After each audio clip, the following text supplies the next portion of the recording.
കേന്ദ്രമന്ത്രിയും ബി.ജെ.പി. നേതാവുമായ സുരേഷ് ഗോപി എം.പി. അദ്ദേഹം തൃശ്ശൂരിൽ നിന്നുള്ള ലോക്സഭാംഗമാണ്. തൃശ്ശൂരിൽ നിന്നുള്ള ലോക്സഭാംഗം എന്ന് പ്രത്യേകിച്ച് പറയേണ്ടതുണ്ട്. കാരണം ക്രൈസ്തവ മതവിഭാഗത്തിന് നല്ല സ്വാധീനമുള്ള ലോക്സഭാ മണ്ഡലമാണ് തൃശ്ശൂർ. ലോക്സഭാ തെരഞ്ഞെടുപ്പിൽ സുരേഷ് ഗോപി ജയിച്ചു, ബി.ജെ.പി. ജയിച്ചു തൃശ്ശൂർ മണ്ഡലത്തിൽ നിന്ന്. അന്ന് ക്രിസ്ത്യൻ മെത്രാന്മാർ പറഞ്ഞത് സുരേഷ് ഗോപി ജയിച്ചത് ക്രൈസ്തവ വോട്ട് കൂടി ലഭിച്ചിട്ടാണ് എന്ന്.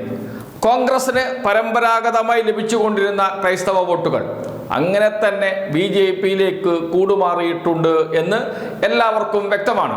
കാരണം കോൺഗ്രസിൻ്റെ വോട്ട് ഇടിയുന്നു. എത്ര വോട്ടാണോ കഴിഞ്ഞ തെരഞ്ഞെടുപ്പിനേക്കാളും കുറഞ്ഞത്, അതേ വോട്ടിൻ്റെ ഭൂരിപക്ഷത്തിന് സുരേഷ് ഗോപി ജയിക്കുന്നതും നാം കണ്ടു. LDFിൻ്റെ വോട്ട് കഴിഞ്ഞ തവണ ലഭിച്ചതിനേക്കാളും വർദ്ധിപ്പിക്കുന്നതും നാം കണ്ടു. അപ്പോൾ വോട്ട് ചോർന്നത് കോൺഗ്രസിൽ നിന്നാണ്. അത് ക്രൈസ്തവ വോട്ടുകളാണ്. ബഹുഭൂരിപക്ഷവും ക്രൈസ്തവ വോട്ടുകളാണ്. തൃശ്ശൂർ നഗരത്തിലെ ക്രൈസ്തവ വോട്ടുകളാണ്.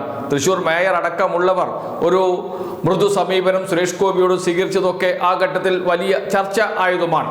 അതുമാത്രമല്ല, തെരഞ്ഞെടുപ്പ് നടക്കുന്നതിന് മുമ്പ് സുരേഷ് ഗോപി അരമനകൾ കയറി ഇറങ്ങുകയായിരുന്നു, പള്ളികൾ കയറി നിരങ്ങുകയായിരുന്നു, അക്ഷരാർത്ഥത്തിൽ നിരങ്ങുകയായിരുന്നു. മാതാവിന് സ്വർണ്ണക്കിരീടം സമർപ്പിക്കുന്നു, മുട്ടിലിഴഞ്ഞു പോയി വാഴക്കുല സമർപ്പിക്കുന്നു. ഇതൊക്കെ നാം കണ്ടതാണ്. കേരളത്തിൽ പലപ്പോഴും ട്രോളായി നിറയുകയും ചെയ്തതാണ്. അങ്ങനെയുള്ള സുരേഷ് ഗോപി, അത്രമാത്രം കഷ്ടപ്പെട്ട് ക്രൈസ്തവ വോട്ട് വാങ്ങി ജയിച്ച സുരേഷ് ഗോപി ഇപ്പോഴെവിടെ? കാണാനേയില്ല, ഒരു വിവരവുമില്ല. 2 കന്യാസ്ത്രീകളെ ഛത്തീസ്ഗഡിലെ ബി.ജെ.പി. സർക്കാർ അറസ്റ്റ് ചെയ്ത് ജയിലിലിട്ടു. 10 വർഷത്തിലധികം തടവ് ലഭിക്കുന്ന കുറ്റം ചുമത്തിയാണ് ജയിലിലിട്ടത് എന്നോർക്കണം. അവസാനം NIA കോടതി ജാമ്യം അനുവദിച്ചിട്ടുണ്ട്. എന്നാൽ ഈ ഘട്ടത്തിൽ എങ്ങും സുരേഷ് ഗോപിയെ കാണാനില്ല. മാധ്യമങ്ങൾക്ക് മുന്നിൽ സുരേഷ് ഗോപിയില്ല, പൊതുപരിപാടിയിൽ സുരേഷ് ഗോപിയില്ല. എവിടെയാണ് സുരേഷ് ഗോപി എന്ന ചോദ്യമാണ് ഉയർന്നത്. ഇനിയിപ്പോൾ അദ്ദേഹം സിനിമ അഭിനയത്തിലാണോ, ഏതെങ്കിലും സിനിമയുടെ വർക്കിലാണോ? എന്നിരുന്നാലും ഒരു പ്രതികരണമെങ്കിലും നടത്താമല്ലോ. ഇത്രയും പ്രധാനപ്പെട്ട ഒരു പ്രശ്നം കേരളത്തിൽ നടക്കുമ്പോൾ, ബി.ജെ.പിക്ക് നന്നായി ഇടപെടാൻ കഴിയുന്ന ഒരു പ്രശ്നം നടക്കുമ്പോൾ അതിലൊന്ന് ഇടപെടണ്ടേ? ഒന്ന് പ്രധാനമന്ത്രിയെ കാണണ്ടേ? ഒന്ന് അമിത്ഷായെ കാണണ്ടേ? അങ്ങനെയുള്ള ഒരു ഇടപെടൽ എന്തുകൊണ്ട് സുരേഷ് ഗോപി നടത്തിയില്ല?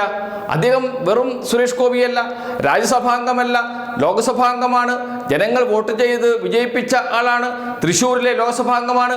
അങ്ങനെയുള്ള ഒരാൾ എവിടെ പോയി എന്ന ചോദ്യമാണ് ഇപ്പോൾ ഉയർന്നത്. എവിടെയും സുരേഷ് ഗോപിയെ കാണാനില്ല, സുരേഷ് ഗോപിയുടെ ശബ്ദം കേൾക്കാനില്ല. എന്തു പറ്റി സുരേഷ് ഗോപിക്ക് എന്ന അന്വേഷണം നടത്താൻ ഇപ്പോൾ കേരളത്തിലെ മാധ്യമങ്ങൾ നിർബന്ധിതമായിരിക്കുന്ന അവസ്ഥയിലേക്കാണ് പോകുന്നത്.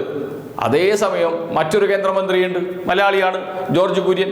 അദ്ദേഹത്തോട് ഇക്കാര്യത്തെക്കുറിച്ച് ചോദിച്ചപ്പോൾ അദ്ദേഹം കളിയാക്കുകയാണ്, തമാശ പറയുകയാണ് ചെയ്യുന്നത്. മാധ്യമപ്രവർത്തകരോട് തമാശ പറഞ്ഞ് പൊട്ടിച്ചിരിച്ച് കളിയാക്കിയുമൊക്കെ നടന്നു പോകുന്ന ജോർജ് കുര്യനെയുമാണ് നാം കണ്ടത്. അത് നമുക്ക് ഒന്നുകൂടി കാണാം.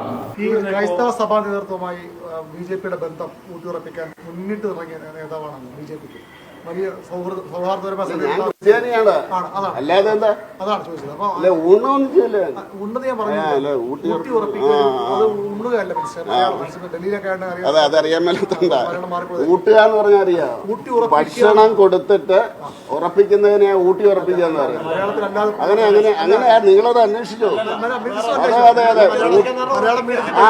അതിന്റെ മലയാളം എഴുതി പഠിച്ചു. അതുകൊണ്ടാ കുഴപ്പം. ഞാൻ സർക്കാർ സ്കൂളിൽ പഠിച്ചതാണ്.